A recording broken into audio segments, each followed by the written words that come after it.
एक बार गौतम बुद्ध अपने आश्रम में कुछ शिष्यों के साथ बैठकर बातें कर रहे थे।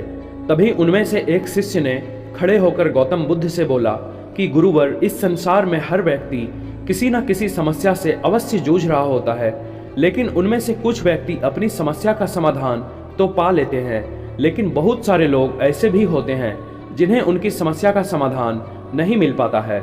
शिष्य की ये बातें सुनकर गौतम बुद्ध कुछ देर के लिए तो चुप रहे, लेकिन फिर वो उठकर आश्रम के अंदर से एक रस्सी लेकर आए। तथागत उनके हाथ में रस्सी देखकर सभी शिष्यों को हैरानी हुई। बुद्ध अपने आसन पर बैठे और उन्होंने रस्सी में एक के बाद एक 3 गांठ लगा दी।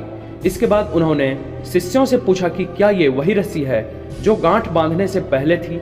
इस प्रश्न के जवाब में एक शिष्य ने कहा कि तथागत, इसका उत्तर थोड़ा मुश्किल है, लेकिन ये हमारे देखने के तरीके पर निर्भर करता है। एक तरह से तो रस्सी वही है, इसमें कोई बदलाव नहीं है।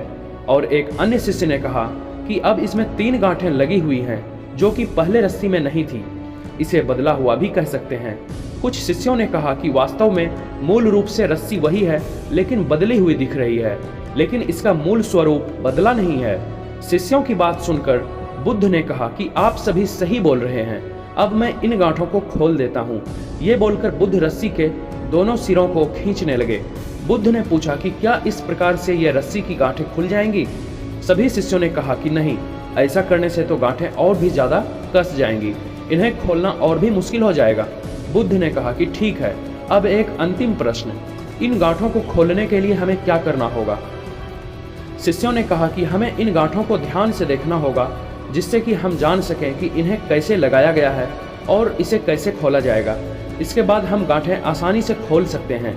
बुद्ध इस जवाब से संतुष्ट हो गए और उन्होंने कहा कि यह सही बात है, हम परेशानियों में फंसे रहते हैं और बिना कारण जाने ही उसका हल खोजने के लिए निकल जाते हैं, और लाख प्रयास करने के बाद भी हमें उसका समस्या का समाधान नहीं मिल पाता है, जबकि हमें पहले समस्याओं के मूल रूप को समझना चाहिए। जब समस्याओं की असली वजह हम समझ जाएंगे, तब हम उसका समाधान आसानी से निकाल पाएंगे और उन्हें सुलझाना बहुत ही आसान हो जाएगा। जवाब देने के बाद बुद्ध ने कहा कि अब हम उम्मीद करते हैं आपके प्रश्न का जवाब मिल गया होगा। तो दोस्तों, हमारे इस कहानी से आपको क्या शिक्षा मिलती है हमें कमेंट्स करके ज़रूर बताइएगा, और अगर ये वीडियो अच्छा लगा तो लाइक कर दीजिएगा और हमारे इस चैनल को सब्सक्राइब कर लीजिएगा। थैंक यू दोस्तों।